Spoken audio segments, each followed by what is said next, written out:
예수님께서 영생의 길을 묻는 율법학자에게 너도 이와 같이 사랑하라 가르쳐 주십니다. 25절 말씀입니다. 시작. 어떤 율법 교사가 일어나 예수를 시험하여 이르되 선생님, 내가 무엇을 하여야 영생을 얻으리이까? 예수님을 찾아와서 질문을 했습니다. 근데 질문의 의도가 시험하여입니다. 시험하여. 진실한 질문이 아니라 공격적인 질문이었었던 거죠. 예수님께 공격적으로 질문을 했었어요. 그 질문의 내용이 26절에 기록이 되어 있습니다. 시작. 예수께서 이르시되 율법에 무엇이라 기록되었으며 내가 어떻게 읽느냐. 예수님께서 오히려 그 질문을 듣고 다시 질문하십니다. 율법에 뭐라고 기록되었고 그리고 너는 그 율법의 말씀을 어떻게 읽느냐. 그 말씀에 대해서 너는 어떻게 해석하고 어떻게 이해하고 어떻게 적용하느냐라고 오히려 되물었었어요. 저가 대답합니다. 27절 시작. 대답하여 이르되 내 마음을 다하며 목숨을 다하며 힘을 다하며 뜻을 다하여 주 너의 하나님을 사랑하라 하고 내 이웃을 내 자신같이 사랑하라 하였나이다. 예수님을 찾아 질문했었던 이가 율법 학자였었습니다. 율법을 연구하는 자였고 또 율법을 가르치던 율법 전문가, 율법 교수였었어요. 예수님의 질문에 대해서도 정확하게 답을 줍니다. 예수님도 이에 대해서 인정을 해요. 28절에 보니까 예수께서 이르시되 내 대답이 옳도다. 율법을 저가 한 줄로 해석하고 요약을 하는데 정확하게 율법에 대해서 알고 있었던 거예요. 대답을 해 주었었던 겁니다. 하나님 사랑, 이웃 사랑입니다. 구약 성경의 모든 강령을 갖다가 한 번에 요약을 해가지고 정답을 예수님께 말씀을 했었습니다. 예수님께서 내 대답이 옳다, 정답이다. 자, 그런데 영생은 그래서 우리가 성경을 잘 알았다 해서 얻을 수가 있는 거냐? 그거는 또 아니라는 거예요.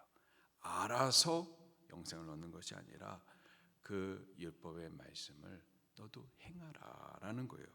이를 행하라 그리하면 살리라 하시니. 살아야만 하는 거죠. 성경을 아는 것이 영생이 아니고 복음을 믿어야만 하는 겁니다. 복음을 믿어야 되는데, 예수님을 믿어야 되는데 그 복음은 사랑이에요. 그리고 사랑은 우리 그냥 감정, 우리의 말이 아니라 사랑은 행하는 거죠. 사랑해야만 하는 겁니다. 예수님께서도 정답을 잘 말했다. 하나님 사랑, 이웃 사랑이다. 그것이 율법의 강령이다. 그리고 그것이 영생의 길이다. 근데 아는 게 아니라 복음을 믿는 거다. 이 복음은 사랑인데 사랑은 말이, 감정이 아니라 행하는 거다. 너도 이와 같이 행하라. 그리하면 살리라. 그러자 또 이 율법자가 예수님께 다시 질문을 해줍니다. 29절입니다. 시작. 그 사람이 자기를 옳게 여기려고 예수께 여짜오되 그러면 내 이웃이 누구이니까? 이웃을 사랑하라에 대해서 그러면 내 이웃은 누굽니까? 라는 질문을 또 던졌었어요. 그때 예수님께서 유명한 예화를 들어주시죠. 곧 선한 사마리아인 예화를 들어주십니다. 30절부터 같이 읽겠습니다. 시작. 예수께서 대답하여 이르시되 어떤 사람이 예루살렘에서 여리고로 내려가다가 강도를 만나매 강도들이 그 옷을 벗기고 때려 거의 죽은 것을 버리고 갔더라. 마침 한 제사장이 그 길로 내려가다가 그를 보고 피하여 지나가고 또 이와 같이 한 레위인도 그곳에 이르러 그를 보고 피하여 지나가되 어떤 사마리아 사람은 여행하는 중 거기 이르러 그를 보고 불쌍히 여겨 가까이 가서 기름과 포도주를 그 상처에 붓고 싸매고 자기 짐승에 태워 주막으로 데리고 가서 돌보아 주니라. 그 이튿날 그가 주막 주인에게 데나리온 둘을 내어주며 이르되 이 사람을 돌보아 주라. 비용이 더 들면 내가 돌아올 때 갚으리라 하였으니 내 생각에는 이 세 사람 중에 누가 강도 만난 자의 이웃이 되겠느냐. 예루살렘에서 여리고로 내려가는 한 사람이 있었습니다. 한 29km 정도의 거리라고 그러는데 그쪽으로 내려가는 길에 여리고, 아주 예루살렘은 높은 언덕에 있고요. 여리고는 계곡 아래에 있습니다. 높은 곳에서부터 계곡 아래까지 이 여리고에 이런 강도들이 많이 있는 거죠. 그 내려가는 길에 강도를 만나가지고 자기의 모든 것들을 다 뺏기고 또 그렇게 도적질 당하고 강도 만난 거예요. 맞아가지고는 거의 죽어진 반 죽은 상태로 버려진 겁니다. 근데 마침 제사장이 그 길을 가는데 그를 발견했어요. 그런데 피해 갑니다. 레위인도 그 길을 가다가 그를 발견했는데 피해 갑니다. 제사장이나 레위인이나 그들은 하나님의 말씀, 율법을 잘 아는 자들입니다. 알아요. 그런데 그 율법의 강령을 따라 사랑하여 이 버려진 자, 강도 만난 자를 사랑하지 못했던 거죠. 그냥 피해 지나갔었던 겁니다. 율법은 알지만 율법의 가르침을 따라 사랑해주지 못했던 겁니다. 오히려 저들이 부정하게 여겼었던 사마리아 사람, 그는 오히려 그 강도 만난 자를 보고서는 불쌍히 여겼어요. 불쌍히 여길 뿐만 아니라 그냥 그 감정만 있었던 것뿐만 아니라 가까이 갑니다. 그리고 기름과 포도주로 그를 싸매어 줍니다. 그리고 그를 위하여서 비용까지도 또 치르기까지 하죠. 예수님께서 누가 내 이웃입니까? 라고 질문했었던 그에게 오히려 또 질문을 하세요. 자, 이 세 사람 중에 제사장, 레위인 그리고 사마리아인 이 세 사람 중에 강도 만난 자의 이웃이 누구냐? 이에 대해서 율법학자 이렇게 대답합니다. 37절에 이르되 자비를 베푼 자니이다. 이것도 또 정확하게 잘 알아요. 자비를 베푼 자니이다.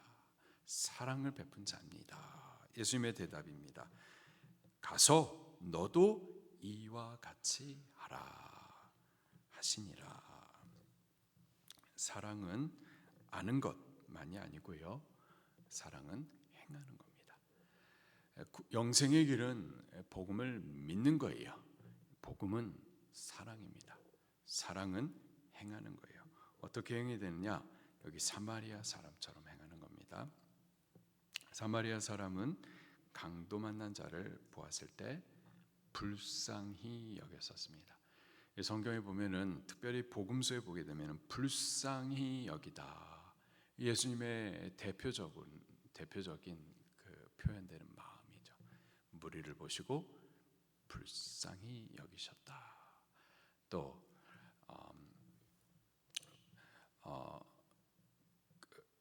불쌍히 여기셨다. 그리고 그 나병 환자를 보았을 때에도 불쌍히 여기셨다.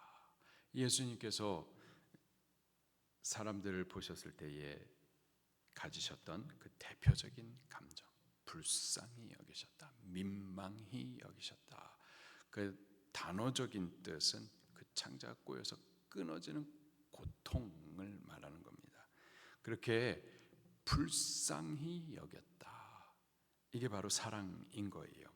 그리고 그냥 불쌍히만 여긴 게 아니라 34절에 보니까는 가까이 가는 겁니다.